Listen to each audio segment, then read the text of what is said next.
Bueno, buenas tardes a todos, bienvenidos.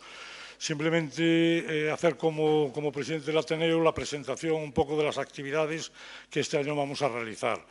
Decir que hemos trabajado la Junta Directiva y todas las secciones para realizar toda la programación de actividades que comienzan hoy con la conferencia del profesor Michavila, que estamos ya, en fin, en camino para acometer todos los lunes del Ateneo con toda la programación de este trimestre realizada, y que esta semana pues también el Ateneo Barroco constituye también otra de las actividades importantes que vamos a desarrollar. Nada más que desearos que disfrutéis de todo lo que buenamente hemos podido organizar todos estos años, para este año, y que, en fin, participéis dándonos ideas para poder mejorar en todo lo que podamos el programa de los mismos. Y sin más, le doy la palabra a Miguel Zabalza, que va a hacer la presentación de nuestro conferenciante de hoy. Gracias por vuestra asistencia.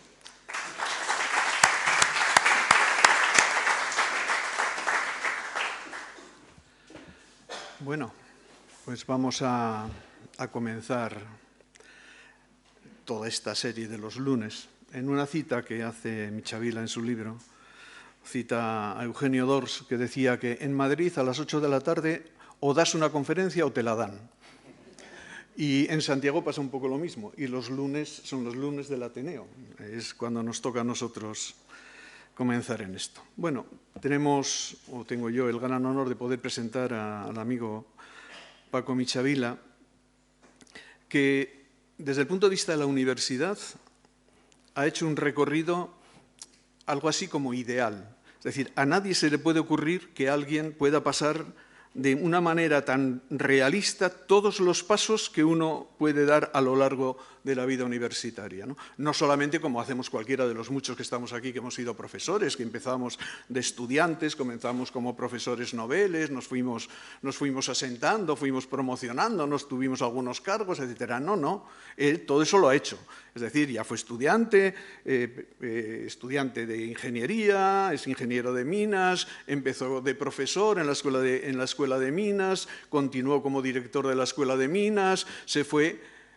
Pero además de todo eso, que ha sido rector, que no sé qué, a él le encargaron crear una universidad, crear. Así que la tuvo que pensar desde el inicio, cómo quería que fuera la universidad, qué características tenía que tener, a qué profesorado quería contratar, cómo la quería pensar.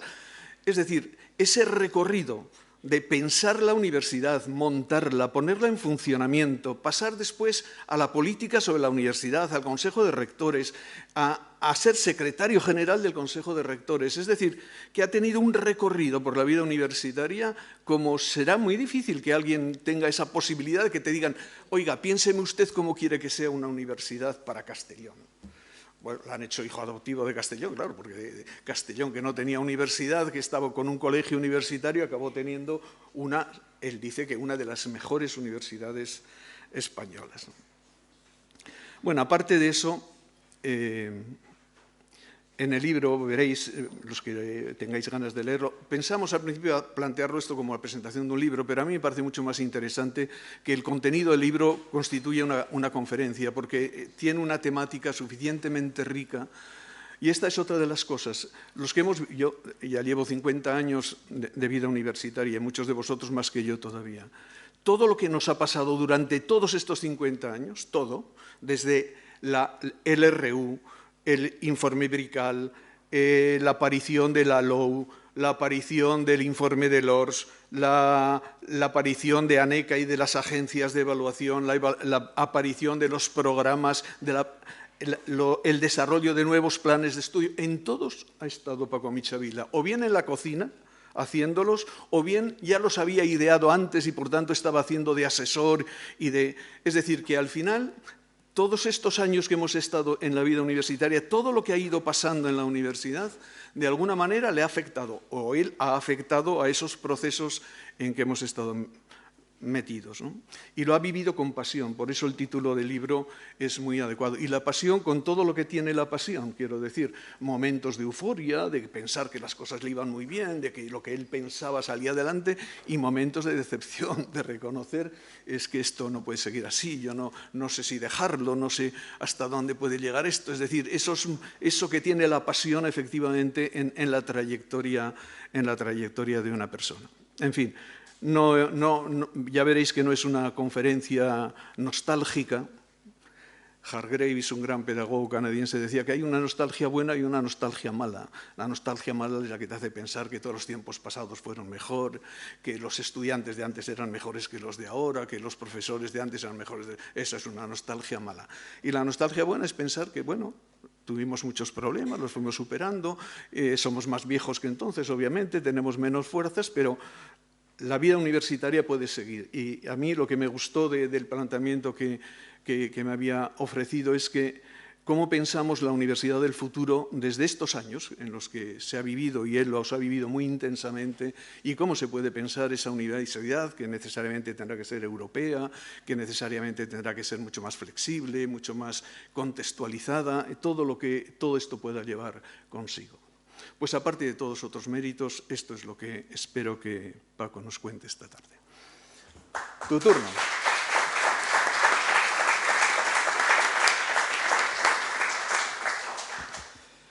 Boas tardes. Per min és una gran honra falar aquí en el Ateneo de Santiago. Gracias, profesor Miguel Zabalza. Voy a seguir en castellano, como verán, tengo dificultades. Y también encontrarme con buenos amigos, otros los veo hoy por primera vez, pero con buenos amigos de esta ciudad que tanto quiero y a la que he venido tantas veces y siempre me ha tratado de una forma que me he sentido en deuda. Años hace que no veía a Alfredo Bermúdez, hoy lo tengo aquí y ya solo eso me justifica este viaje. Y Eduardo, Antonio, el rector y tantos otros. No voy a dedicar más tiempo a esto, si no, no puedo empezar la conferencia. Voy a hacerla desde el atril, si les parece bien, y allí me voy.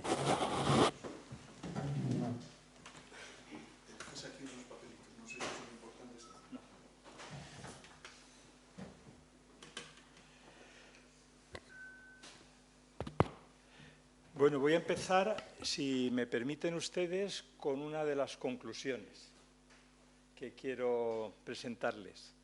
Serán fundamentalmente dos y esta es la primera. La primera es que se ha hablado mucho de la universidad de forma crítica o de forma destructiva a veces, descalificativa en muchas ocasiones, y ante esas visiones, y otras que en cambio son más agradecidas, claro, pues yo quiero sacar la conclusión, si ustedes me lo permiten, con las palabras que voy a pronunciar, de que la Universidad Española, mirando hacia atrás, ha hecho un buen trabajo.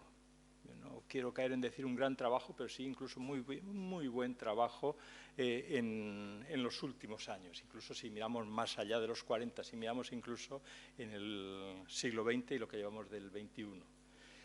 Voy a dar algunos datos para demostrar que esto es así. Y esta primera conclusión la completo con otra idea. Pero este proyecto está agotado.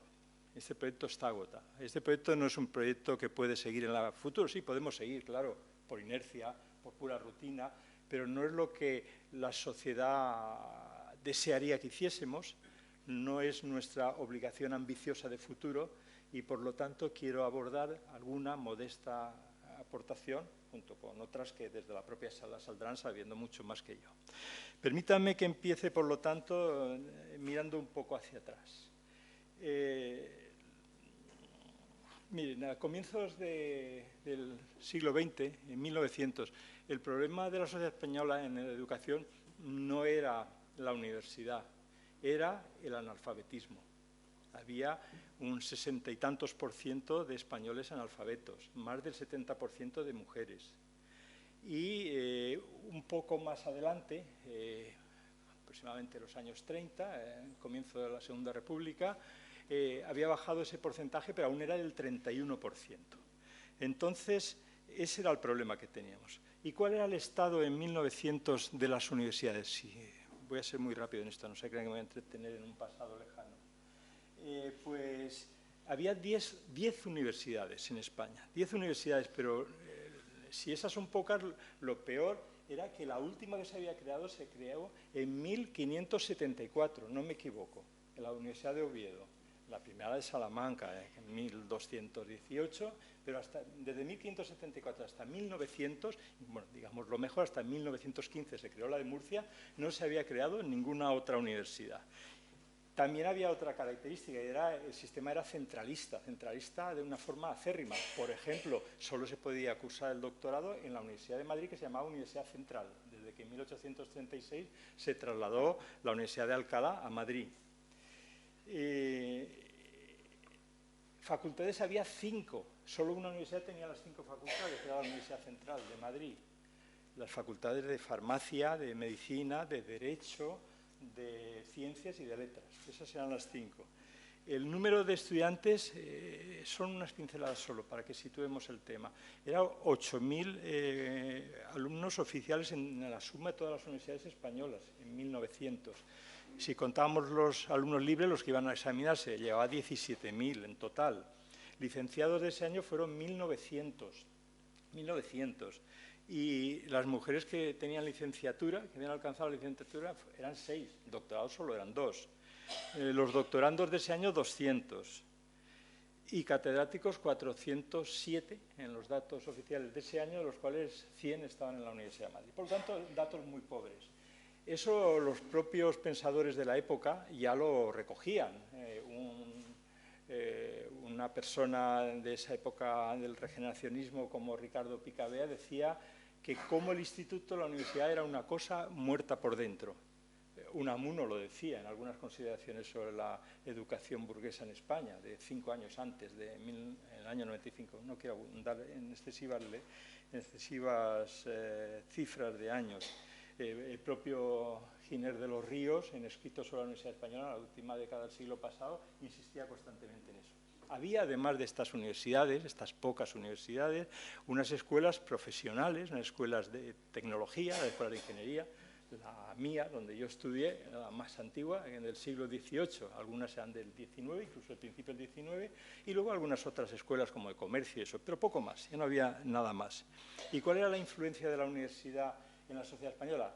Prácticamente nula. Solo el 0,3% de los ciudadanos de este país en aquel momento tenían titulación universitaria. 0,3% de los... Y lo que es peor, el poder político se inmiscuía gravemente en la universidad.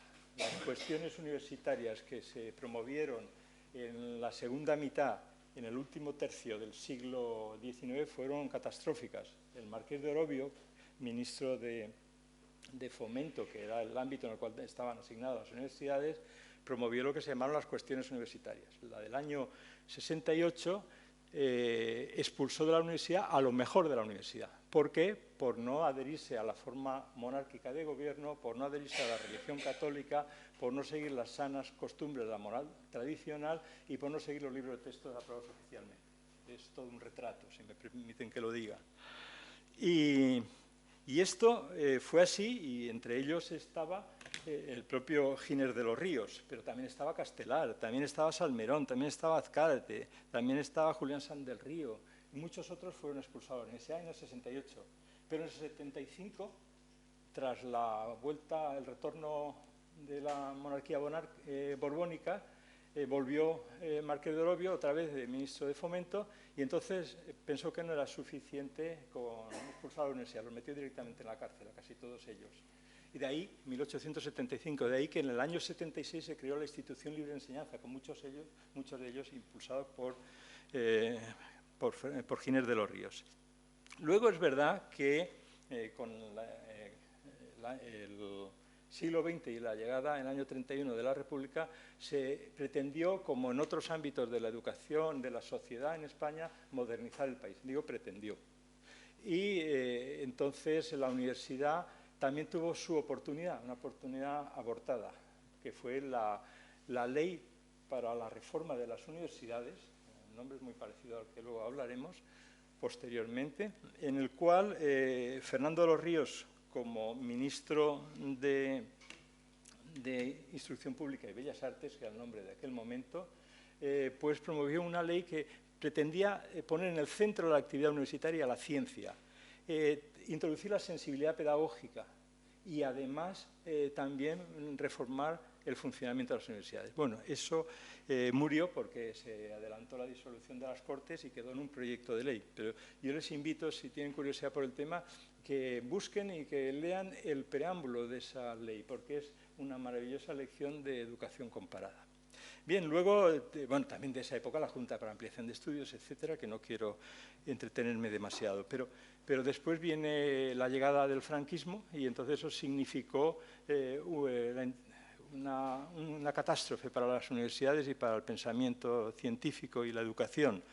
Miren, yo que soy de la Institución Libre de Enseñanza les puedo contar una cosa que oía ya desde que se les incautó, bueno, muchos acabaron en la cárcel, otros en exilio, etcétera, pero hablando de la institución, se les incautó todos los edificios y una parte muy importante de los volúmenes que tenía Cossío y Giner los sacaron a la calle, nada más llegar, y hicieron una pila y prendieron fuego. Es decir, algo que recuerda perfectamente, yendo hacia atrás, pues las peores páginas de la historia, ¿no? Y también yendo a lo más próximo en ese momento al comportamiento de los nazis en Alemania. Bueno, avanzando en ese sentido, unos años donde la universidad en absoluto no se recupera, sino va mal, muy mal, llegamos a la época de final del franquismo, el tardofranquismo, donde se vuelve a recuperar la idea de crear nuevas universidades. Si se habían creado, había 10 y 3 que se habían creado a principios de siglo, como he dicho antes, Murcia, luego se creó la de La Laguna en el año 27 y en el 32 la Universidad Internacional de Santander. Entonces, a partir del año 68 hasta la llegada de la democracia se crearon 10 universidades más, con lo cual, en el momento en el cual se introduce un sistema democrático de convivencia, había 23 universidades en España. Y tras eso, ¿qué tenemos? Tras el final de la dictadura franquista, pues aparecen una serie de hechos importantes para lo que yo quiero analizar a continuación. Normas de convivencia democrática con la Constitución y una introducción de un sistema de autonomías, es decir, una forma local de llamarle a un tenue federalismo, si me permiten decirlo así, sin dejar la palabra tenue. Entonces, eso por una parte, en el año 78. En el año 86 fue la aprobación de la entrada en la Unión Europea, entonces la Comunidad Europea. Y luego hay una serie de hechos en Europa, el programa Erasmus, la construcción del Espacio Europeo de Educación Superior, las universidades europeas, un conjunto de Pacto Verde Europeo, etcétera, que van a cambiar la historia de las universidades y a ello me voy a referir. Sobre este tema voy a volver posteriormente. Pero se puede decir que el paso importante, mirando hacia atrás, al que merece la pena repasar o entretenerse un poco, es el momento de aprobación de la Ley de Reforma Universitaria, que justamente hace 40 años y un mes, en este momento, que se aprobó, se promulgó.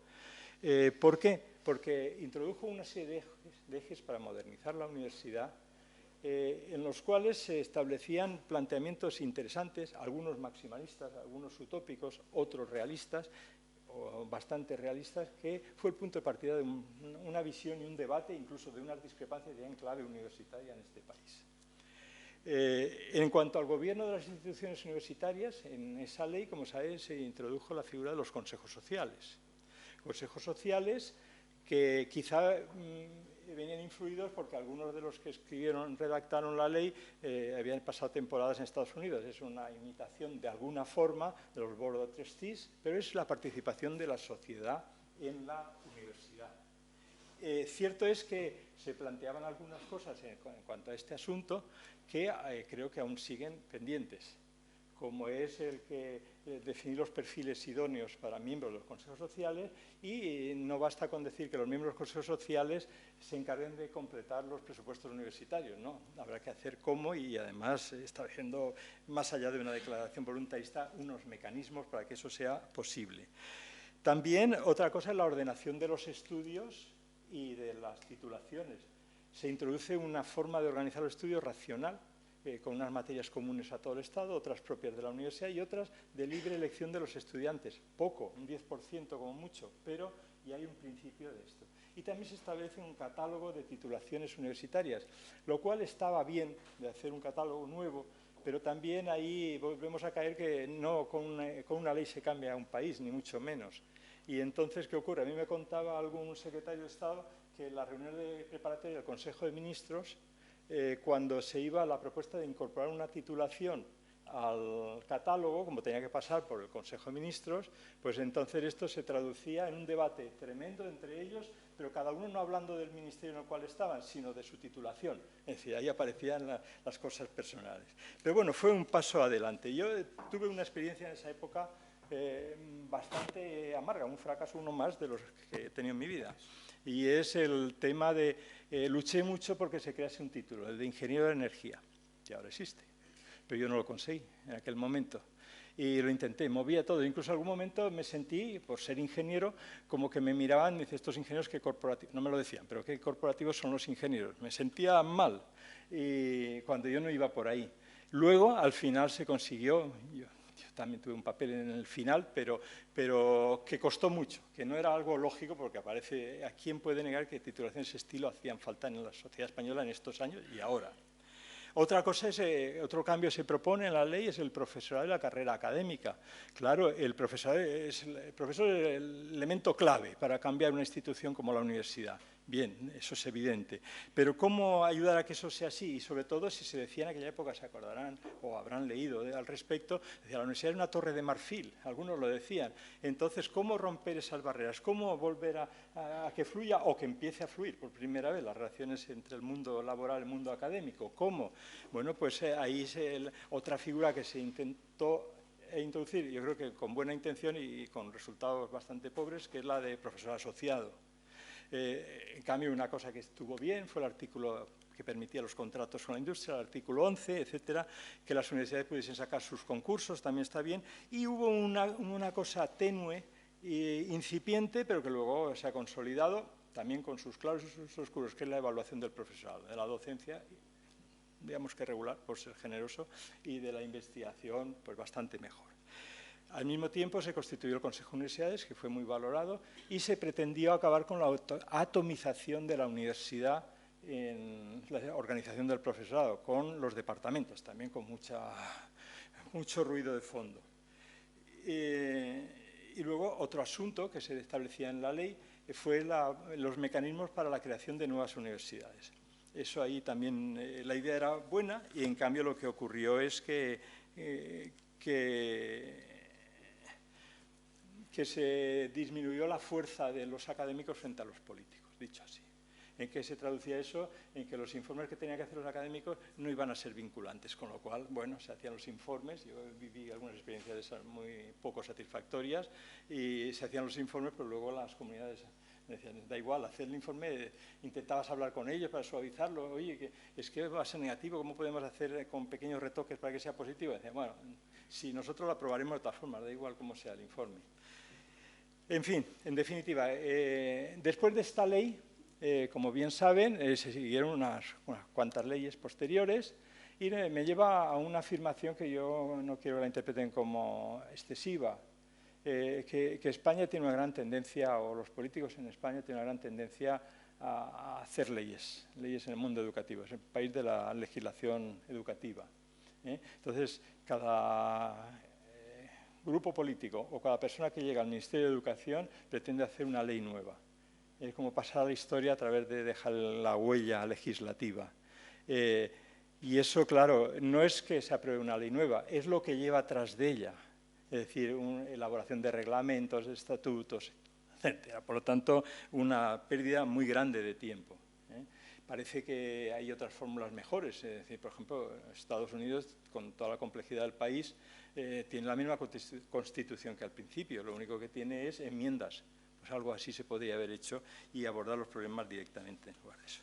Bueno, con todo esto, tras la aprobación de la ley de reforma universitaria se produce la fase previa a la actual.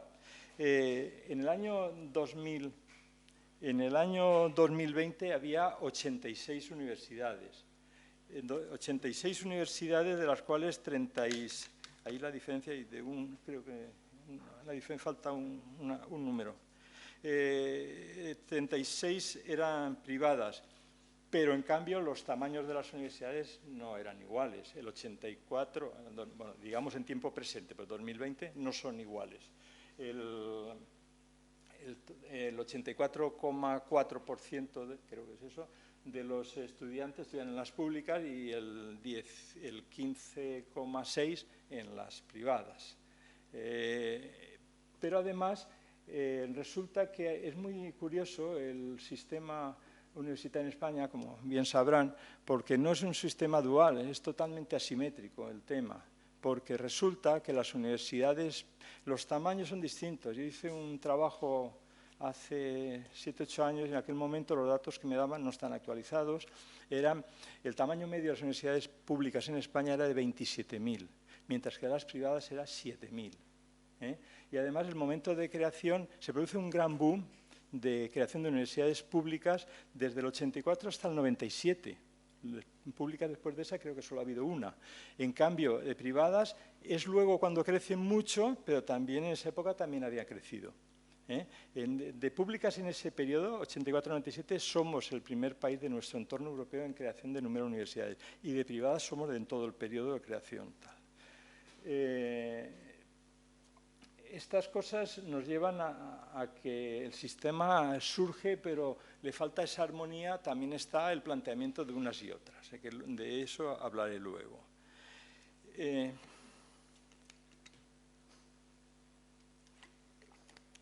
Si comparamos con los países del entorno, como Italia, como Francia, como Alemania, como Países Bajos, haciendo una comparación se ve que el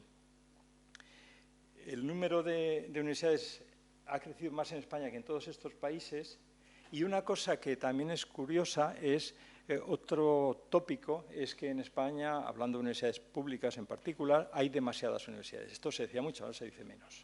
Hay demasiadas universidades. Bueno, yo hice el trabajo de compararlo y con esos países, calculando el número de estudiantes por universidad pública. Entonces, si el número de estudiantes por universidad pública es grande, quiere decir que hay menos universidades que en el otro, evidentemente. ¿Y eso qué significa? Pues que esa cifra es mayor en España que en Italia, que en Francia, que en Alemania. Es decir, hay menos universidades, la contestación, que en esos países. Hay un poco más que en los Países Bajos, eso sí. Bueno, también de este tiempo, tras la LRU, está el reconocimiento de la autonomía universitaria, del artículo 27.10, y asimismo la transferencia a las comunidades autónomas. Se produce de forma rápida y yo creo que razonablemente bien, sin grandes tensiones, y en el año 96 o 97 estaba completado todo ese proceso. De tal forma que llegábamos a comienzo del siglo XXI con 27 universidades o 26 universidades públicas nuevas frente a las que había a las 23 del año 75. Es decir, en 25 años se habían creado más universidades que en todo el resto de la historia. Y eso además, ¿qué significa? Porque esos son datos que a lo mejor no dicen mucho, pero lo que sí que dice es cuál es el impacto en la sociedad. Bueno, hay una forma muy fácil de ver el impacto de la universidad, es ir por cualquiera de las ciudades y si uno recuerda y si no ve fotos del pasado de las calles de esas ciudades y lo que se hacía, y el avance es extraordinario. Este país ha dado un salto hacia adelante muy grande, no ha acabado el proceso, en el que tenemos que seguir dando pasos, pero se ha avanzado mucho. ¿Y eso por qué? Pues mire, yo les decía que antes que en el 1900 había 0,3% de la población, 0,3%, que tenía estudios universitarios. Bueno, pues en 1960 era 0,9%, no había crecido mucho. En 1970 era el 2,9%, de los cuales solo el 1,4% era de mujeres. Es decir, como pasa en todos estos datos, siempre el porcentaje de las mujeres es peor. Y en cambio, en el año 2000 se había pasado del 2,9 del 70 hasta 30 años después al 12,6 y con porcentajes muy parecidos entre chicos y chicas. entre hombres y mujeres. Por lo tanto, se había dado un salto importante en ese asunto. Otra cuestión de este tiempo era que las universidades, que habíamos reclamado mucho la reforma universitaria, y dentro de la reforma universitaria el luchar por la autonomía y que se incluyese en la Constitución, aunque es un reconocimiento, no es como en la Constitución republicana que se dice se garantiza la libertad de cátedra. Pero bueno, pero está muy bien lo del 27.10 de la Constitución y en cambio todo el sistema universitario, con un sistema que reconoce la autonomía universitaria, todo el sistema universitario es muy uniforme. Las reglas de funcionamiento de todos son las mismas. Los mecanismos de control son los mismos, todos ex ante. Los resultados no se miden. Ahí tenemos una debilidad. Y, en cambio, una cosa positiva de este tiempo, que se anticipa un poco al impulso europeo en eso mismo, es en el tema de la evaluación institucional de la calidad de las universidades. El primer plan de evaluación de la calidad de las universidades fue del año 95 y fue muy bien. Eso que era optativo, yo intervine en eso y creo que fue muy bien. Eso en cuanto a España. ¿Y qué pasa en ese periodo desde fuera? ¿Cuáles son los impulsos? Porque yo quiero llegar de eso a cuál es la posición de cara al futuro. ¿Cuáles son los impulsos que recibimos de fuera? Pues decisivos, extraordinarios. 3 principalmente, por no ir a más, porque ya con estos bastante importancia tienen. El programa Erasmus, la construcción del espacio europeo de educación superior y los programas marco de investigación científica y desarrollo tecnológico. Son, sin duda, unos elementos fundamentales. En Erasmus, España dio un ejemplo extraordinario y lo está dando. Sabrán ustedes que la Universidad de Granada durante años ha estado la primera en cuanto a receptar estudiantes de todas las universidades europeas. Y la Complutense ha estado muchos años en primer lugar entre las que lo envían. Es más, entre las 5 europeas que más reciben o envían, hay 4 españolas. Es decir, que eso es una cosa magnífica. Luego, el crecimiento de estudiantes que hacían Erasmus también es grande, porque si esto es el 87, en el 10 años después ya eran 15.000 estudiantes españoles y 10 años más, 38.000. Es decir, algo de un gran valor. Yo me acuerdo, en el segundo año de Erasmus, yo fui a Bruselas a llevar 2 candidatos, los papeles, era todo aquello muy artesanal, para garantizar que llegaban desde aquí también. Bien saben que eso pasaba. A llevar los papeles de 2 alumnos míos. ¿Saben todos los estudiantes españoles en aquel momento dónde estaban? En la oficina aquella había 2 hojas, escritas, digamos, a máquina, por decirlo así, en el ordenador, 2 hojas, ahí cabían todos los estudiantes españoles en la primera convocatoria. Entonces, se ha avanzado mucho y así lo recogen determinadas cuestiones, datos que se han publicado sobre ese tema, pero no quiero entretenerme más. El segundo paso sustancial es el paso de construcción del espacio europeo de educación superior. Yo sé que esto hay que tratarlo un poco de delicadeza porque a veces es muy controvertido. El espacio europeo de educación superior es incorporarse España al espacio europeo, es sin duda como cruzar el Rubicón en el tema de la educación universitaria en este país, porque ya es juzgarla, incorporarla a parámetros generales de toda Europa.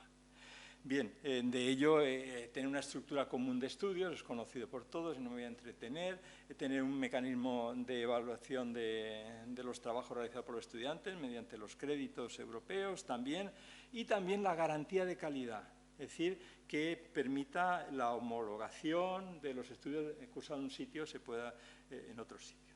Bien, todo ese proceso se culminó en el año 2010 y hay una serie de críticas en lo que yo quería un poquito más entretenerme al respecto. Lo primero es el carácter voluntarista. Es innegable que es un proyecto voluntarista. Lo segundo, también es innegable la ausencia de disposiciones legales europeas. Lo tercero, que también es innegable, que por coincidir con la crisis, en momentos críticos de la crisis económica y financiera, no había asignaciones financieras, asignaciones económicas específicas para el tema. además, las expectativas se habían planteado con el espacio europeo, eran fantásticas. Eso forma parte de los genes en los que vivimos en esta parte de Europa. Se dice, ya lo hará no sé quién, entonces lo tiene que hacer, y si no lo hace, le echamos la culpa de que no hace lo que nosotros decíamos que hiciese, pero que lo teníamos que hacer nosotros. Entonces, pues expectativas que no se satisfacían, por ejemplo, el tema de los métodos de enseñanza o nuevas formas de enseñar y evaluar, las didácticas rutinarias, el excesivo número de exámenes, eso también es verdad. También había mentiras, como por ejemplo echar la culpa a las disposiciones del espacio europeo, disposiciones que no había, pero vamos, recomendaciones de que por culpa de eso se pasaba lista, algunos profesores pasaban lista en clase porque lo mandaba Bruselas o quien fuese. Eso no era así. Pero sí que hay dos aspectos que yo creo que son verdaderos, que conviene destacar, que se cometieron errores. El primero fue el de que no hubo un periodo transitorio. De repente se empezó lo nuevo sin que a nadie se le hubiese formado, ni se le hubiese instruido, ni se hubiese dicho cómo hacerlo, ni unos cursillos como tantas veces se hacen para otras cosas. Y lo segundo, que esa experiencia, el profesor Miguel Zabalza y yo lo vivimos, porque por encargo del Ministerio, el secretario de Estado en aquel momento, se constituyó una comisión, me pidió y pedí enseguida a Miguel si quería, porque era fundamental para que eso fuese bien. Hicimos un buen trabajo, hicieron ellos, porque yo era lo menos. Hicieron ellos un buen trabajo, me pidió la ministra Mercedes Cabrera que lo llevase al pleno del Consejo de Universidades de Zaragoza, fue aprobado, bueno, no era una cosa, no era una legislación, sino informado favorablemente por unanimidad del Consejo, y ahí se acabó el recorrido de nuestro trabajo durante aquel tiempo. Lo pusieron en la web del Ministerio, colgaron allí, pero nada más. Es decir, valía, eso sí, para aquellos que querían preparar una oposición o eso, leer a eso y citarlo, pero nada más. Entonces, así fueron fallos del espacio europeo. Por otra parte, y en plan de resultados reales, están los programas Marco desde el año 84. Los 7 programas Marco iniciales fueron muy bien, pero cuando llegamos al año 2014 se aprueba el 8º, pues se le da un nombre, que es el Horizonte 2020, desde el 2014 hasta el 2020. Y es un programa visionario, aparte de un programa como ninguno de bien dotado, con 75.000 millones de euros, pues resulta que es un programa que plantea como prioridades temas tan importantes como el cambio climático, el transporte sostenible, el envejecimiento de la población, la energía renovables, la seguridad alimentaria, y todo era alrededor de estos ejes, líneas de investigación, que yo creo que es un gran paso y que en el horizonte 21-27 se ha pretendido seguir. Pero luego, en el año 2020, se lanza por la Comisión Europea el programa Sustainable Europe Investment Plan, el European Green Plan, ¿no? Creo que se llama, European Green Deal, y que es algo importante para nuestro futuro. Cierto es que las circunstancias que nos han envuelto, digamos, una racha muy mala en Europa, con el tema de la pandemia, de COVID, y cuando se acaba eso, comienza una guerra en los límites, en las fronteras de Europa, en Ucrania, y entonces esto está avanzando, pero yo creo que a lo mejor falta retomar un nuevo impulso. Porque, por ejemplo, estamos en una década, la década de los 2020 a 2030, en la cual la asignación de la Comisión Europea, lo anunció a bombo y platillo, era 1 billón, pero billón de los nuestros, no sajones, de euros para reducir el 50% los efectos de los gases invernadero. Pero bueno, lo que se pretende con esto es transformar nuestra sociedad, hacerla en un entorno más vivible en muchos aspectos, como por ejemplo la contaminación, el cambio climático, muchas otras cosas, la transformación, la descarbonización de la energía, etc.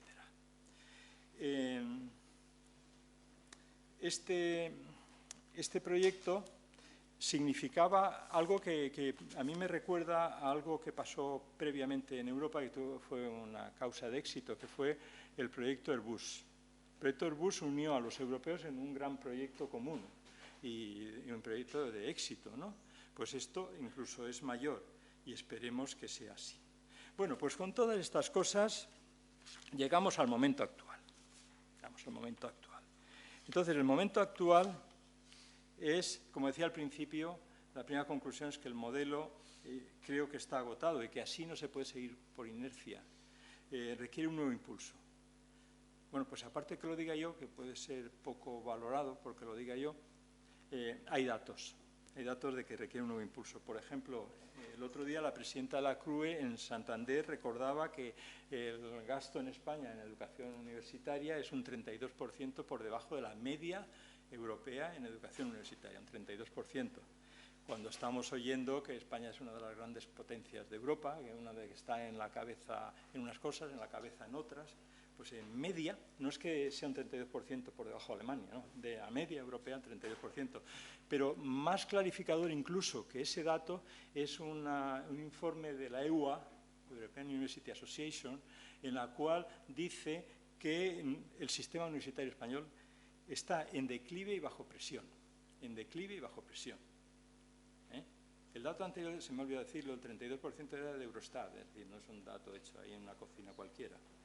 Pero vuelvo a en declive y bajo presión, y que desde el año 2008 al 2020, en dinero constante, ha bajado un 20% la asignación de recursos a las universidades españolas. Por lo tanto, no podemos, no digo ser, que quizás seamos porque tenemos datos buenos, a pesar de que ha subido este mes la inflación, los datos son buenos y otras cosas, temas de mercado laboral, algunos datos son buenos. No, es que si miramos hacia adelante, queremos ser uno de los motores de Europa, tendremos que hacer algo con la universidad. Por otra parte, reconocemos que el papel central de la universidad, si se pretende situarla en el centro del escenario social y luego no se dan recursos, queda en pura retórica, eso está claro. Y claro, la financiación es un tema que llevamos mucho tiempo hablando de él. Bueno, lo de la EUA, es que tengo aquí esto para que no se aburran mucho ustedes conmigo. Voy poniendo esto, no hablo. Sí, perdón, me he saltado. Esto me pasa siempre, ¿no? Y bueno, entonces, la financiación, como digo, llevamos mucho tiempo. Yo me acuerdo cuando entré en el Consejo de Universidades de secretario general, ya se daba por inminente la aprobación pactado con todas las comunidades autónomas de un marco de financiación de las universidades en España. Hace 30 años. Nada. Y a mí esto me recuerda a veces la idea de un dicho castellano que dice eso de mucho te quiero, perrito, pero pan poquito. Pues eso aquí pasa. Es cierto que no todos los responsables de las políticas universitarias en los diferentes gobiernos se portan igual. Unos son dialogantes, otros desconfiados, otros voluntariosos, pero las soluciones están sin llegar a uno. Y en este momento, además de este hándicap para plantear el futuro, al cual voy a llegar ahora mismo, es el tema del nuevo marco. Antes he mencionado cuestiones de cómo estaba en nuestro país, pero ahora ya no es solo las relaciones Estado central, comunidades autónomas, y ya no es universidad, comunidades autónomas, sino que además está Europa, las alianzas en Europa y la construcción de Europa. Entonces, ese nuevo marco de competencias es algo que cambia todo el planteamiento. O sea, la internacionalización en clave europea de las universidades es un asunto esencial sobre el cual conviene mirar. Por eso yo decía lo de una mirada europea en estos temas. ¿Cómo podríamos hablar de estos temas? Pues quiero hacer una pincelada ahora y luego haré otra. Una es la creación de las universidades europeas. Y luego está programas nacionales de cambio en las universidades. Pues universidades europeas de la Unión, pero por ejemplo, el programa de excelencia de Alemania o los cambios del propio Portugal en su sistema jurídico de sus universidades, que también es muy interesante. Bien, en cuanto al programa de las universidades europeas, supongo que muchos de los presentes lo sabrán, pero permítanme que lo comente un poco. En septiembre de 2017, el presidente de la República Francesa planteó, recién llegado al Elíseo, un programa que se llama Initiative pour l'Europe, y en el cual planteaba la creación de unas 20 universidades europeas, decía él, en las cuales se favorezca el tema de la innovación pedagógica y la investigación de excelencia. Y si además que se lleguen a dar diplomas que sean reconocidos en toda Europa. Bueno, eso en la cumbre europea siguiente de ese año, que fue en Göteborg, se aprobó. Todo fue rapidísimo y enseguida se hizo la primera convocatoria. Y este es un programa de éxito, a pesar de que tampoco es un programa de grandes millones, pero un programa de éxito. Programa de éxito, aquí está el rector de la Universidad de Santiago, yo le pido disculpas si lo digo muy mal, pero él sabe mucho más y además lo vive, además él lo vive. Pero yo creo que es un programa de éxito, sobre todo mirando en el futuro, porque yo creo que lo que tenemos que entender este programa es un programa piloto de cómo se pueden hacer las cosas de cara al futuro y sobre todo, por ejemplo, en Green Deal, cómo se pueden afrontar los grandes programas que van a venir y que están viniendo ya, temas de salud o temas de medio ambiente, sin duda, y otros más, pero eso es en primer lugar. Bueno, entonces se quería impulsar otra vez de nuevo la ciencia, impulsar la ciencia como eje vertebrador de la construcción de la universidad en Europa, con equipos multidisciplinarios, con alianzas de universidades, campus interpaíses, con una alianza de universidades de diferentes países para trabajar juntos en proyectos cada vez más complejos, para ser capaces de afrontar proyectos que a lo mejor individualmente no se podían, aunque solo sea por la multidisciplinariedad. Bueno, pues la primera convocatoria se crearon 17 universidades, la segunda 24, y entonces en el año 2020 ya había creadas 41 universidades con 279 instituciones universitarias. Ya había duplicado lo que se había planteado inicialmente de unas 20 universidades. Bueno, pues ese no fue el final, porque en este momento el objetivo es que el año que viene, a mediados del año que viene, sean 60 universidades europeas agrupando a 500 universidades, fíjese, prácticamente el doble de lo que en el año 2020. En 4 años duplicarlo, es decir, es exponencial, el resultado es magnífico. La Universidad de Santiago está en uno de los programas mejores, por lo que yo no he trabajado en eso, pero por lo que he leído, como es UniWell, que con grandes universidades europeas, como Nantes, Birmingham, Colonia, creo que es, Colonia, ¿verdad?, Florencia y también la Universidad de Murcia, de aquí de España. Y me parece que son unas iniciativas de estas que son muy buenas si las podemos aprovechar. Es decir, ya hay unas estrategias para hacer...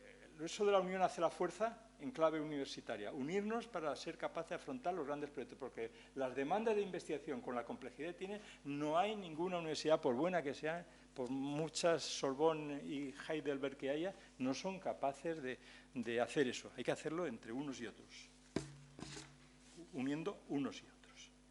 Entonces, ¿cómo podríamos afrontar la evolución del sistema universitario español? Y voy a decir alguna cosa que se ha debatido, pero va a haber coloquio, ¿no? Sí. Entonces, digo, para que me puedan criticar. Que hay que ir acabando para el coloquio. Vale, pues 5 minutitos, o sea, 7. Bueno, no, acabo. Pues vamos a ver, ¿cómo pensar ese futuro? Miren, pensar ese futuro, lo primero que tenemos que pensar es un valor cierto, que en el cual hemos creído y yo creo, que es la autonomía universitaria.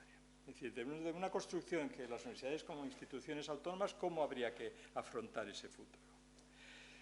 Bueno, y entonces, ¿qué significa autonomía que no sea retórico? Porque claro, autonomía, nosotros hablamos de autonomía, pero luego con planes de financiación homogéneos y demás, todo homogéneo, pues ¿dónde está la autonomía? En una declaración bondadosa y la libertad que, salvo que uno diga cosas ilegales, pues lo puede decir en los campos, ¿no? Pero la EUA hizo unos estudios muy buenos en la década pasada sobre la autonomía y clasificaba la autonomía en 4 niveles, académica, organizacional, financiera y del staff, es decir, del personal. Yo en el año 19 hice un trabajo sobre esto con un compañero mío, con Jorge Martínez, a instancias por invitación de una revista europea que es European Review, y analizamos cuál de estos factores era el que más influía, es decir, cuál era la correlación más alta de estos factores con la excelencia universitaria. Y salía el tema de la gestión del personal, es decir, la capacidad que las universidades gestionen, a quienes incorporan, cómo gestionan sus recursos para financiarles, etcétera. Todas estas cosas que no vengan marcadas desde fuera completamente es lo que más influye a que esto vaya bien.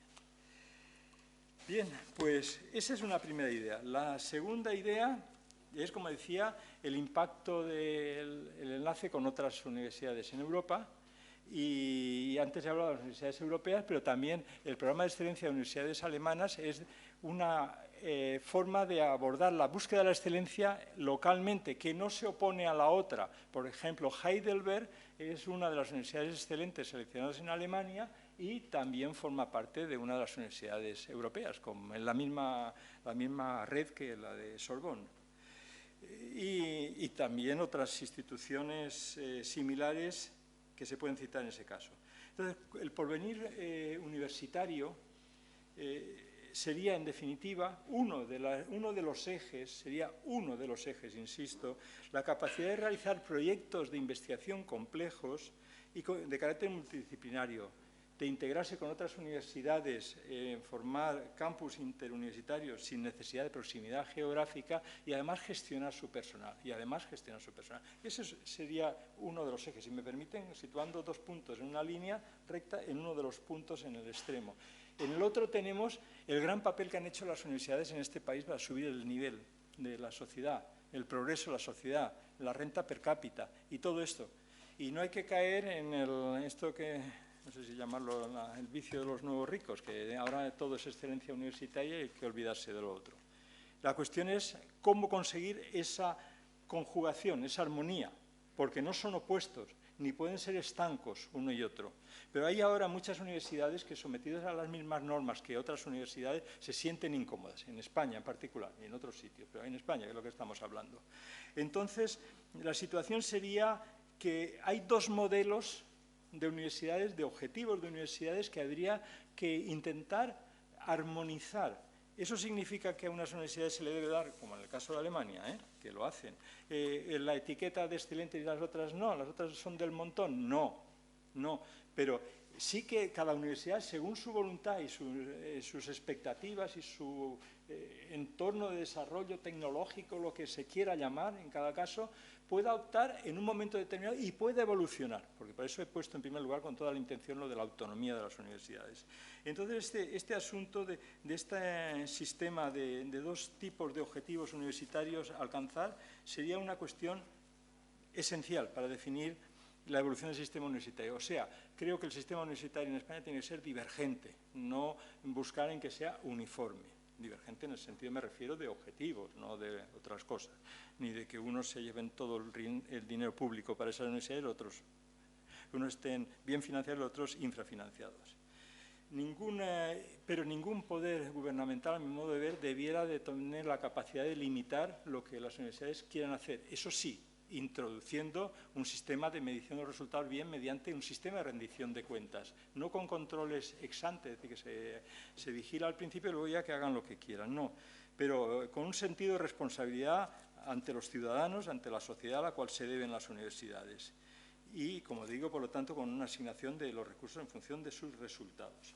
Como verán, no he citado en esto a las universidades privadas, no porque se me hayan olvidado, sino porque yo soy de universidad pública y, claro, evidentemente prefiero la universidad pública, pero también hay muchos datos que me hacen demostrar que la universidad pública está por delante en investigación. Es decir, basta con hacer unos gráficos. He hecho muchos en artículos míos, se ven que si coge un gráfico donde están las buenas, están ahí, las malas aquí es donde están, en investigación digo, aquí están las privadas y allá están las públicas. Es decir, eso, y en el momento actual de la sociedad en Europa, eso es muy importante, y es importante quién es capaz de hacerlo. Bueno, termino, dos pinceladas y acabo. Uno sobre, y no quiero seguir aquí, salvo que luego en el coloquio ustedes quieran, yo con mucho gusto lo abordaré.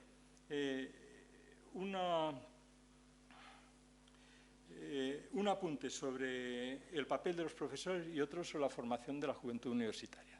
Ya digo, son dos apuntes, no me da tiempo ni cabe en este, por lo menos no soy yo capaz de conseguir que quepa. Bien, el papel de los profesores. El concepto de buen profesor, todos lo tenemos. Uno lo tendrá de forma intuitiva y otro lo podrá explicar más. Pero el concepto de buen profesor, en el pasado, probablemente no es el que corresponde a esta época o a la que viene. En tiempo más remoto, buen profesor que sabía mucho. Y ya más cercanos que además explicaba bien. Pero es suficiente eso para decir, es que es muy buen profesor porque explica muy bien y sabe mucho. Ya no.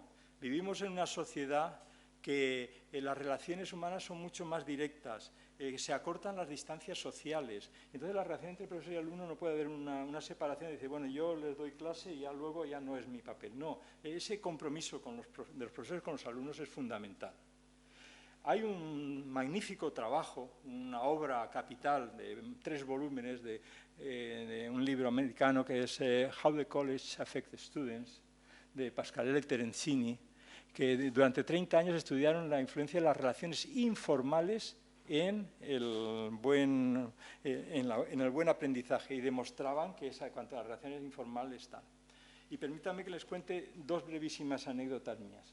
Una, en Estados Unidos, en la Penn State, un día paseaba por allí, me habían invitado a dar una conferencia en el campus principal, en el main campus, y entonces estaba por la mañana porque la tenía, no sé si era antes de comer o después de comer a primera hora, y vi que unos chicos estaban poniendo en los árboles, engrapando unos papelitos, manuscritos, como digamos una cosa así, pero que ponía ahí unas cosas que desde lejos no lo veía y lo grapaban. Y ya la curiosidad, me acerqué y mi sorpresa fue enorme cuando vi que anunciaban allí en el campo, se ponían los árboles mi conferencia. Digo, pero bueno, esto, les dije, ese soy yo, les dije, ese soy yo el que poner. Y entonces le dije, ¿y qué hacéis vosotros aquí poniendo estos papelitos? ¿Esto para qué?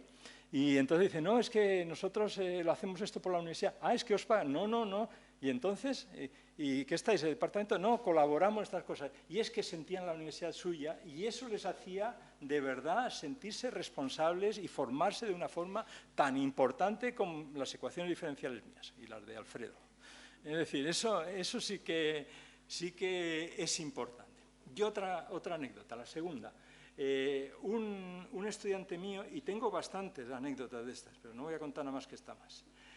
Un estudiante mío, yo el estudiante siempre les procuraba, ya estoy jubilado, pero venían y les orientaba para estudiar, yo quiero irme a hacer un máster a un sitio, quiero irme no sé qué, y les dedicaba tiempo, pero claro, no era decirle vete a tal y le daba un consejo, no, les ponía trabajo, te ponía delante del ordenador, hacíamos cómo buscábamos los sitios, las preguntas de lo que tenían que buscar sobre ello, y al final salía, tienes que ir a tal sitio. Bueno, uno de ellos, le dije, con todo eso le dije, mira, te vas a ir a Delft, y le hice incluso una nota de recomendación, pero eso no vale para nada, en una universidad europea no vale para nada, pero para que se sintiese él amparado moralmente.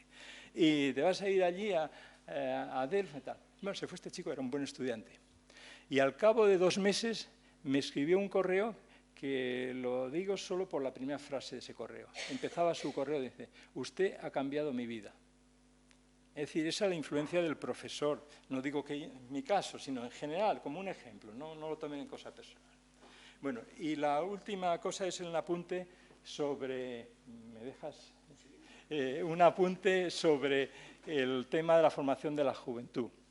Bueno, la juventud universitaria de ahora, a mi modo de ver, es una juventud que ha tenido muy mala suerte, muy mala suerte. Decimos que es la generación mejor formada, eso se dice todo desde hace mucho tiempo, pero la mejor generación. Pero tiene muy mala suerte. Tuvo la crisis financiera. Cuando se recuperó de eso, la pandemia. Cuando se recuperó de eso, la de Ucrania, etc. Entonces, es verdad que hay una serie de circunstancias para estos chicos y chicas jóvenes que lo normal es que se pongan a la defensiva, que se encierren, que no intenten ir nada más que a lo seguro. Yo creo que algunas campañas publicitarias de universidades privadas, normalmente, hay alguna pública también, pero fundamentalmente privadas, van al tema de decir, aquí es donde, si estudias aquí es donde te colocarás mejor, tus salarios serán mejores, y entonces van a lo seguro. Entonces, ese tema ha llevado a casos como, por ejemplo, uno que ocurrió el año pasado, el verano no el anterior, de el mejor estudiante de las universidades de Madrid, creo que era, había decidido que había sacado las mejores notas, el mejor estudiante de ingreso a la universidad. Había sacado las mejores notas y decidió que iba a estudiar filología clásica. Eso se convirtió en un escándalo en los medios de comunicación en Madrid, y gente que se atrevía a decir, pero este chico con la capacidad que tiene, podía hacer medicina, podía hacer ingeniería, y se le ocurre hacer filología. Bueno, pues esa es una cosa que es un desastre, que pase eso, y eso es un sentido de utilitarismo completo. Y entonces el tema está en que hay que animarles a que no se encierren, a que se abran y a que tengan unas aspiraciones que vayan más allá de acabar unos estudios para colocarse. Porque si no tienen esas aspiraciones a corto plazo, o digamos de mirada, ¿cómo se llama? Mirada corta, ¿cómo se llama? Corta distancia, le irán mucho mejor las cosas. Si aspiran a la creatividad, por ejemplo. Yo fui a Hannover hace 4 años, creo que fue, a dar una conferencia allí, y entonces, seguro era uno de los teloneros, pero había grandes conferencias. Uno era el presidente de Stanford, Gerald Casper, y hablaba del tema, porque la conferencia iba desde el punto de vista de que si el gobierno de las universidades, era el título del congreso, facilitaba o impedía la creatividad. Y entonces Casper hablaba del tema de los estudiantes y decía una frase que se la voy a leer. Decía respecto a los profesores, decía: el fomento de la creatividad de los estudiantes es la misión más sagrada que corresponde desarrollar a los profesores. Yo creo que hay que abandonar los criterios cortoplacistas de rentabilidad económica y hay que decir, no, la filosofía no carece de rentabilidad. No, la filosofía no carece de rentabilidad. Lo que es verdaderamente un despilfarro consiste en una mala gestión del mayor tesoro que tiene un país, que es la ilusión de su juventud. Muchas gracias.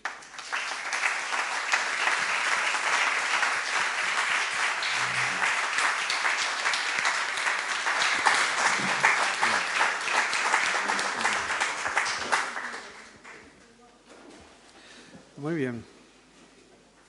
Pues vamos a la segunda parte de este inicio del curso en el Ateneo. Si tenéis alguna pregunta, algún comentario, algo que queráis decir. Muchas gracias por su conferencia, que ha sido muy interesante. Yo quisiera preguntarle que en el aspecto de los cambios organizativos y de gestión internos de la Universidad Española, ¿cómo estamos en relación con el conjunto de las universidades europeas? Es decir, ¿existe algún aspecto en la estructura organizativa de gestión y de gobierno de la Universidad Española a cambiar para poder alcanzar esos nuevos objetivos, esos nuevos retos que usted ha planteado?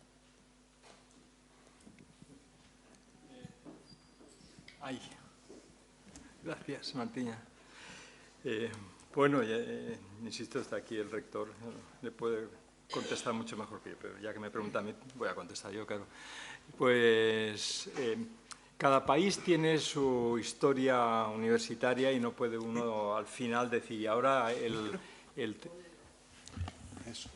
perdón, que cada país tiene su historia universitaria y no puedes al final decir la fórmula mágica se ha decidido o se reúne la EUA y decide. Todas las universidades tienen el mismo sistema de gobierno. Hay una serie de criterios que si se empiezan a imponer en un sistema universitario al final dan resultado. Por ejemplo, dentro de las universidades la profesionalización de la gestión. Es decir, los profesores universitarios se quejan, y yo creo que con razón, de que dedican mucho tiempo a tareas administrativas. ¿Y eso a qué viene? Porque los rectores fuimos o son gente malvada que dice que se dediquen a hacer eso. No, es porque en el diseño de las plantillas se ha, por razones históricas, por razones sindicales y por razones de muchos tipos, se ha admitido que la proporción entre... no, mientras no sea yo. Que por razones... Se ha admitido que esto sea así. Es decir, si nosotros tuviésemos, como pasa en los sistemas mejores en Europa, que podría hablar también del otro lado del Atlántico, un porcentaje o una cantidad de personal técnico en las universidades mayor y, por ejemplo, que en lugar de ser el actual se invirtiese y fuese 2 por cada profesor, 2 técnicos de apoyo. Seguramente mejoraría el sistema. ¿Qué ocurre? Que eso significa que hay que aumentar las plantillas. No quiero hablar de porcentaje porque además desconozco los datos de Santiago y no quiero meterme en un berenjenal, ¿no? ¿Significa que hay que aumentar las plantillas del personal administrativo, del PAS, para decirlo en nuestra jerga? Sí, pero no a lo loco. No se trata de decir, ¿cuál es la distribución de las plantillas? Pues una parte muy grande, en general en la Universidad Española, está en personal de baja cualificación. Es decir, que tienes muchos, llamémosle así, con todo el respeto, porque yo tengo una trayectoria donde ese respeto está demostrada. Hay muchos más BDLs que técnicos de laboratorio, ¿entiende? Entonces, lo que habrá que hacer es formar a la gente para que vean que hay posibilidades de trabajo en eso, porque se presentan de BDL porque a lo mejor no hay otras plazas, no porque ellos no puedan aspirar a más. Entonces, si tú quieres en un centro transformar una persona que esté allí con un puesto de trabajo, en la RPT, un puesto de trabajo bajo y lo quieres llevar a otro sitio, tú no puedes echarlas encima a los sindicatos o a quien sea, ¿no? A la propia universidad. Tiene que ser un cambio que venga desde el ámbito gubernativo, es decir, ese sería un cambio.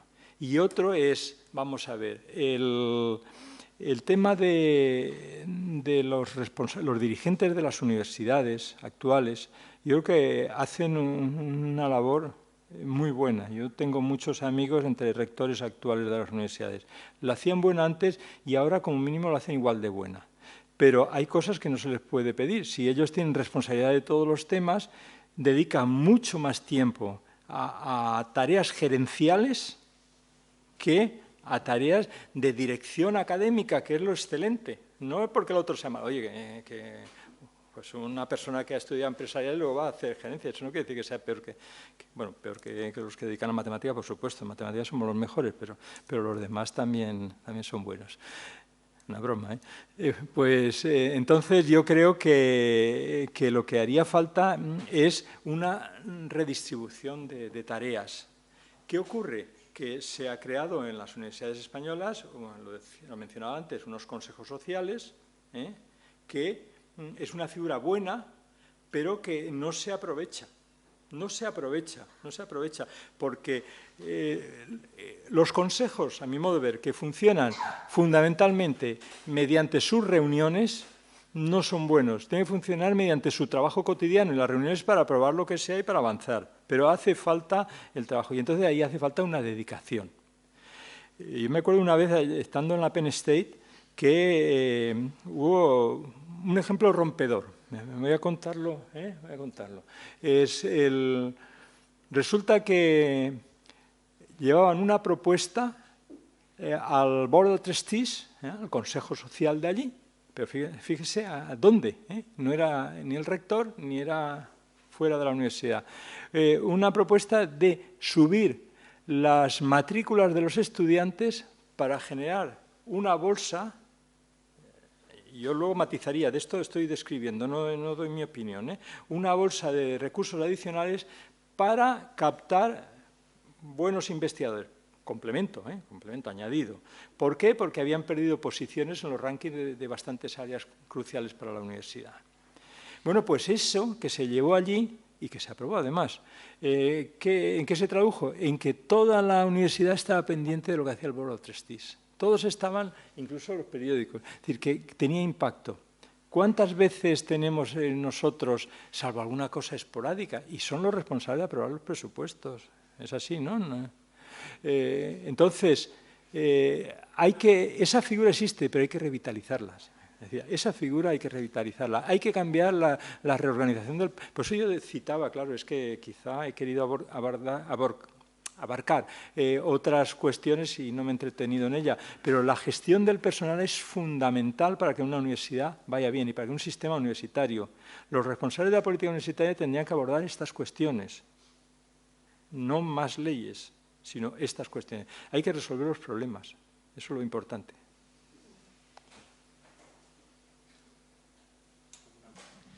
Bueno, gracias Paco por tu charla y también por alguna alusión que hiciste a mí directamente. Tu charla, claro, suscita muchísimas preguntas, pero yo no quiero abusar tampoco de mis compañeros de la audiencia. Entonces voy a intentar sintetizar mucho una pregunta que por lo demás es muy amplia, ¿no? Tiene que ver con tus conclusiones que nos enunciaste al principio de la charla. Y esto de que realmente el modelo que tenemos pues no sirve para continuar. No sé si de mis palabras se va a traducir que yo soy de estos de la nostalgia mala que tú apuntabas al principio, pero yo efectivamente percibo que la Universidad Española, que es la que yo así conozco cada vez menos, por cierto, pues necesita ponerse al día. El mundo, no hay más que ver la televisión, ha cambiado muchísimo. El papel emergente de China es impresionante. Tú esto lo habrás percibido igual que yo. Hace 20, 30 años era muy difícil encontrar chinos publicando en las revistas de matemáticas. Me refiero a las revistas occidentales, las más prestigiosas. Hoy día es tremendo porque hay tal invasión que ya las revistas no dan abasto. Incluso algunos editores jefes pues casi te proponen que si puedes rechazar artículos de chinos mejor, porque si no nos van a acabar ensombreciendo a todos, ¿no? Yo de vez en cuando oigo alguna conferencia más cercana al mundo de la economía, de la energía, de la industria, y coinciden los ponentes en que Europa está perdiendo posiciones cada vez más. Porque, bueno, Estados Unidos se mantiene, pero sobre todo China pues tira adelante. Se han perdido en el mundo de la energía, pues por ejemplo la batalla de las celdas fotovoltaicas, de las baterías, es decir, cosas que hoy día aparecen sin cesar en el modelo de cambio energético, pues ahí se han perdido. Es decir, que el sistema realmente europeo, yo diría, no acaba de funcionar, a pesar de que en Europa hay universidades muy prestigiosas. Pero también hay que decir que muchas de ellas tienen un sistema de gobernanza y una cultura más parecida a la norteamericana que a la tradicional europea. Yo estoy en el Consejo Científico de un centro de excelencia en el País Vasco y allí hay diferentes personas, hay algún americano, hay alguien que está en Suiza y tal. Y es muy curioso ver el contraste de opiniones entre, pues esto, la persona que está de Estados Unidos y la persona de Suiza y las personas francesas, por ejemplo, ¿no? Yo creo que es necesario un cambio muy fuerte porque la universidad necesita cada vez más, os lo digo al revés, el sistema productivo necesita cada vez más estar al lado de la universidad. Porque si no, ¿cuál es el problema? A mí no me importa mucho que los chinos acaben siendo más ricos, que además se lo merecen. El problema es los valores.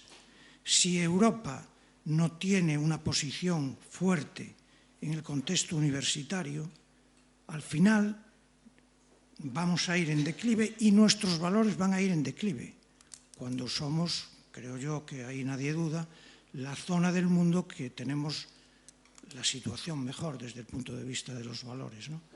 Entonces yo creo que el sistema productivo necesita de la universidad para mantener su nivel y poder... Y yo veo que eso en países como el nuestro, pero yo creo que también en Europa, no se consigue. No se consigue. No sé, me gustaría conocer tu opinión sobre este tema. Bueno, bien decías, Alfredo, que era muy amplio el tema y ciertamente esto es para varias horas. No sé si están ustedes dispuestos a que estemos varias horas. Entonces te voy simplemente a decir lo que yo pienso, pero sé que ante esto tú tendrás otras cosas que decirme y así, y jugando ese juego con todos.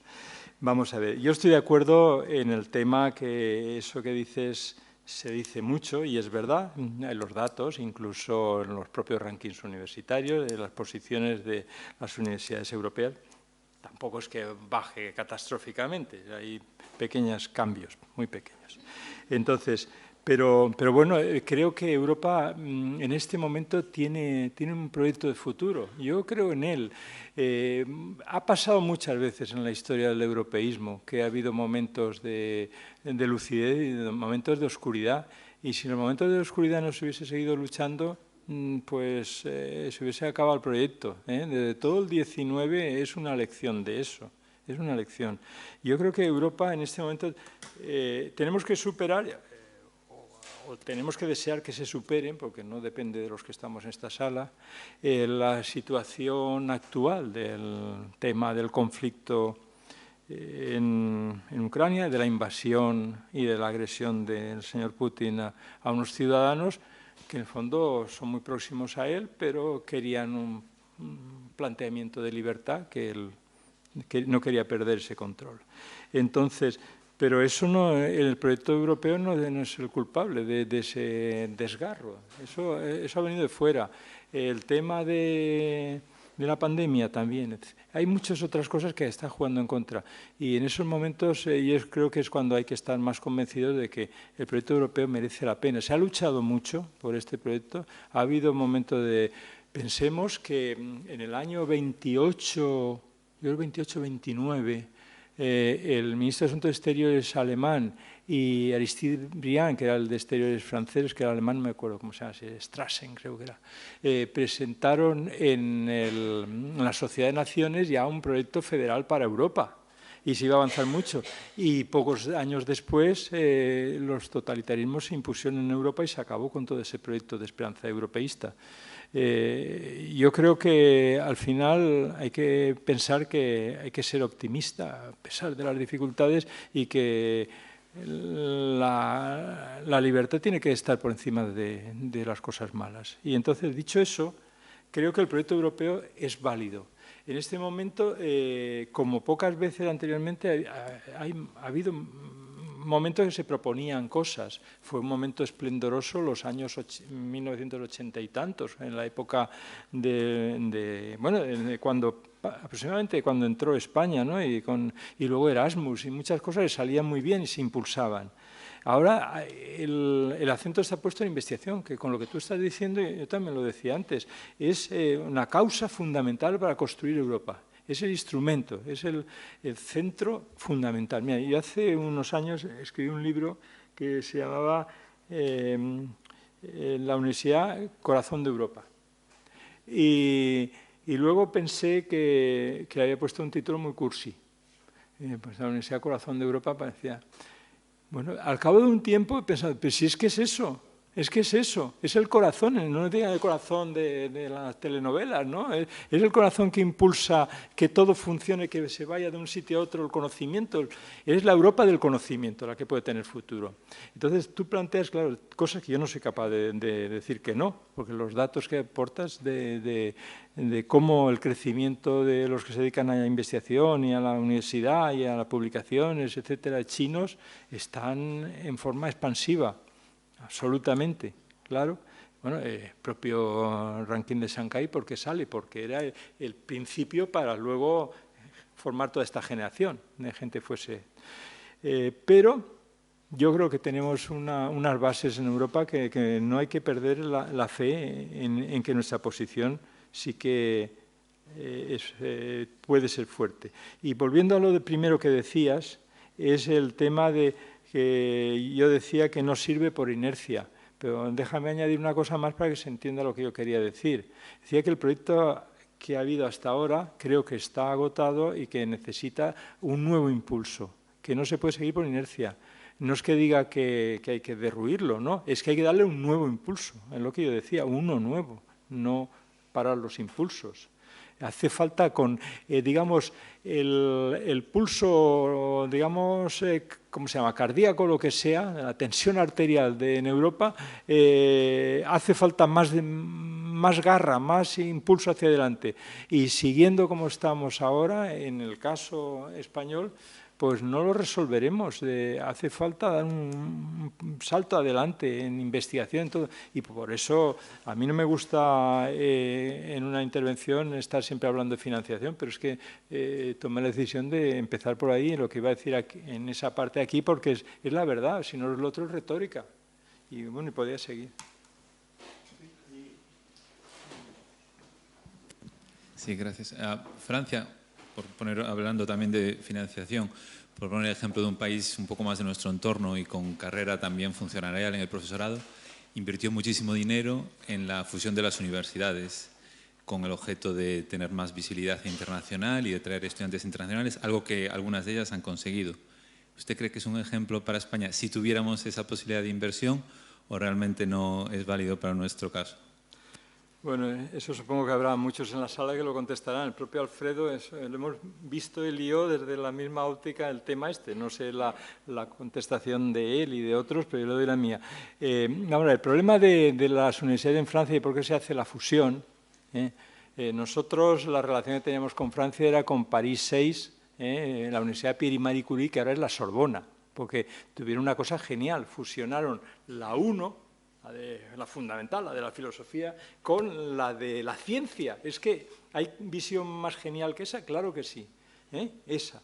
Bueno, pero es que tenían un pecado original, porque a raíz de mayo del 68, en el año 69, siendo ministro de Educación en Francia, Edgar Faure, que era un gran tipo, un gran intelectual, pero decidieron que una de las soluciones, como la Universidad de París era muy grande, la Universidad de la Sorbona era muy grande, partirla en 14 trozos. Entonces, París 1, París 2, entonces tuvieron esa cosa que da el haber tenido en tu historia cultural la ilustración, pues ponerle nombres ilustres. La Universidad Pierre y Marie Curie, Diderot, René Descartes, etc. Y entonces, luego, ¿qué ocurre? Que aparte de esas cosas, se dieron cuenta que en París 6, ¿qué había? Pues física, matemática. El otro que había, derecho, el otro no sé qué. Y eso para mí es un desastre en las universidades. La universidad tiene que ser una cosa conjunta, diversa, donde se adquieran relaciones y contactos en diferentes campos del conocimiento. Y esa especialización de la universidad se dieron cuenta ahora que no era un buen camino y por eso han favorecido la fusión. Yo veo que ese es un buen paso, rectificado de lo anterior, pero adelante, ¿no? Bueno, ante todo, muchas gracias por la conferencia y enhorabuena. Yo quería ir un poquito más a un terreno más local del general que ha planteado Alfredo y el anterior, ¿no?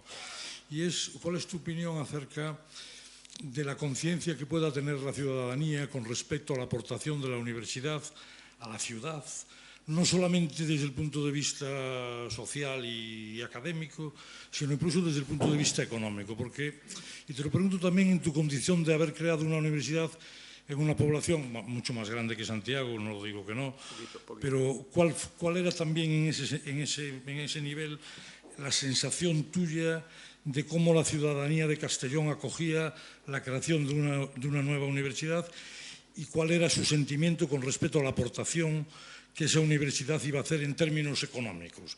Porque aquí en Santiago parece ser que manda la hostelería, la iglesia ya manda menos, aunque sigue mandando, pero quiero decir que la universidad ha perdido en todos estos años una cierta capacidad de atracción por la ciudad, al ver la universidad como una cosa que ya estaba desde hace 500 años, vamos, en ese sentido. Entonces, ¿cuál es tu opinión con respecto a ese plan?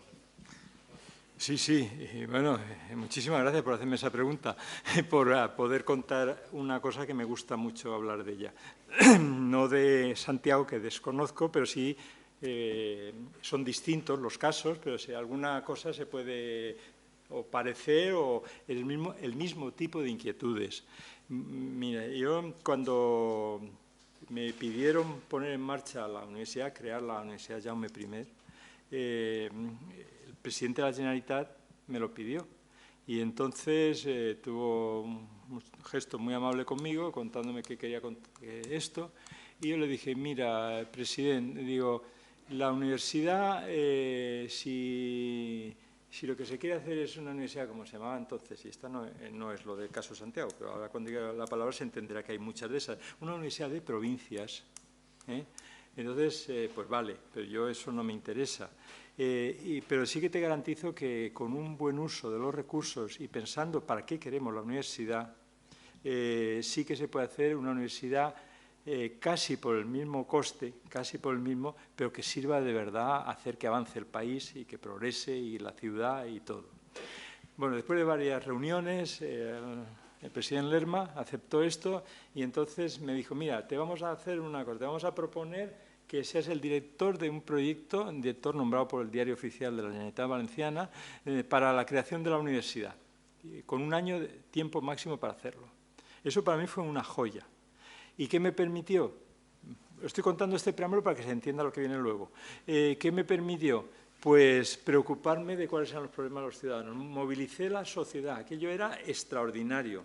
Mi familia aún estaba en Madrid porque era un año y no íbamos a irnos. Y entonces, durante ese año, yo por las mañanas trabajaba, teníamos unas oficinas, nos dejaban muy buenas en la misma Generalitat en Castelló, pero yo a mediodía me reunía con unos, comía con unos, después una conferencia por la tarde, después una cena con otros. Era agotador, pero era feliz con eso. ¿Por qué? Porque me preocupaba sobre todo el impacto en la sociedad de la universidad. Yo quería que esa universidad fuese útil a mi pueblo. Yo quería eso, porque yo no pensaba, yo no quería ser rector, yo estaba muy a gusto. Y lo sabe bien de esa época, que hacíamos bastantes cosas con Francia, lo sabe bien Alfredo, esa época fue una época muy feliz para mí. Y luego cuando acepté lo de ser rector, tuve que cortar con eso. Y entonces vi que se conseguía movilizar, porque es una cuestión de un flujo en ambos sentidos, se conseguía movilizar los intereses ciudadanos. Hubo una especie de acto maravilloso de la sociedad de Castellón, que fue una especie de cheque en blanco. Hay momentos que cuando habla del tema de la universidad y lo que yo les proponía ya les parecía bien. ¿Por qué? Porque a lo mejor porque los había convencido inicialmente de que queríamos hacer un proyecto a su servicio, al servicio de la sociedad. Por eso la llame primero lo dice desde el principio. ¿Y el resultado cuál ha sido? Pues yo creo que bastante bueno en ese sentido. También ha sido porque los que han venido como rector han sido mucho mejores que el primero, pero que ha sido una experiencia muy buena. ¿Y eso qué significa? Pues significa que pérdida de nivel científico, no. La Llame Primero tiene investigadores muy bien clasificados en los rankings de investigación, impacto son muy buenos en cuanto a número de citas, en cuanto a volumen de publicaciones internacionales. Está muy bien. No es que digamos que se dedican a ir por la calle explicándole las cosas a la gente. No, no. Y al mismo tiempo ha habido desde los actores políticos de la sociedad un interés a que la universidad aportase innovación al tejido social y a las infraestructuras comunes a la sociedad. Y ese es un resultado muy bueno. Ahora lo he dicho de esta forma para que se entienda que es en doble sentido. La universidad tiene que abrirse, tiene el compromiso, nosotros, la universidad pública, nosotros servimos a la sociedad. Son, no me gusta la palabra, pero no me sale otra, nuestros clientes de verdad. Pero ellos también tienen la obligación de devolver en sentido contrario. Algunos me fallaron, Por ejemplo, el presidente de Porcelanosa le pedí dinero y me dijo que prefería dar ese dinero, lo había pedido en pesetas, no sé, eran 3 millones de pesetas. Prefería darlos a Lola que dármelos a mí, el tal señor Soriano. Nada, solo un minuto para dar las gracias al Ateneo por habernos dado la oportunidad de escuchar esta magnífica conferencia sobre presente y futuro de las universidades y la oportunidad de tener aquí a Francisco Michavila. Y bueno, pues yo tampoco quiero abrir ningún debate porque aquí han salido temas que nos daban para hablar mucho tiempo, pero yo creo que compartimos claramente algunas de las cosas que se dicen. Yo creo que en la universidad tenemos que ganarnos cada vez más la valía, el apoyo social, que la sociedad pida por nosotros. Creo que cuentan de que siendo presidente de la Generalitat en Cataluña, Jordi Pujol, pues un rector pasaba por su despacho para pedirle, sobre todo, dinero para las universidades y le contaba las excelencias de la universidad. Y cuentan que Pujol le dijo, bueno, pues ¿sabe lo que me extraña? Que siendo tan importante la universidad como usted me cuenta, a mí nadie me ha pedido por la universidad que no sean los rectores. pues tenemos que ganarnos esa batalla, de hacer trasladar lo importante, lo que apostamos, lo que aportamos a la sociedad. Y bueno, es una tarea, ¿no? Se ha hablado del futuro, del reto de transformar la universidad que somos. Yo también estoy convencido que habrá que hacer cambios. Estos proyectos europeos ahora mismo son la apuesta de Europa muy contundente, muy decidida. Sobre los rankings, yo entiendo que no debemos deslumbrarnos demasiado porque responden a lo que responden, ¿no? A lo mejor si nos fusionamos subimos algo en algún escalón, sí, pero bueno, la número 1, que es Harvard, tiene 25.000 estudiantes, 23.000 estudiantes, y está la número 1, claro, a lo mejor tiene que ver con que tiene 5.400 millones de dólares de presupuesto, que es el presupuesto de la mitad de todas las universidades públicas españolas, ¿no? Para 25.000 estudiantes. Digo yo que los rankings no nos deben llevar a tomar decisiones equivocadas por mirarnos de subir o bajar en un escalón, pero sí hay que plantearse el futuro. La reforma se ha planteado muchísimos temas, ¿no? La reforma de la gobernanza de las universidades. Bueno, pues yo creo que sí hay que plantearse también a dónde vamos, pero sabiendo que tenemos otra limitación. Por ejemplo, es que estamos hablando fundamentalmente de las universidades públicas en España y una de las realidades que tenemos es que somos administraciones públicas. Por ejemplo, la movilidad, un tema que sale recurrentemente, ¿no? No hay movilidad en el sistema universitario. Pues tenemos un sistema que tampoco nos permite mucho ser muy, digamos, muy generosos y apostar mucho por la movilidad, porque tenemos una serie de limitaciones como administraciones públicas que nos están parando. Claro, no podemos compararnos con la gestión privada en esos temas.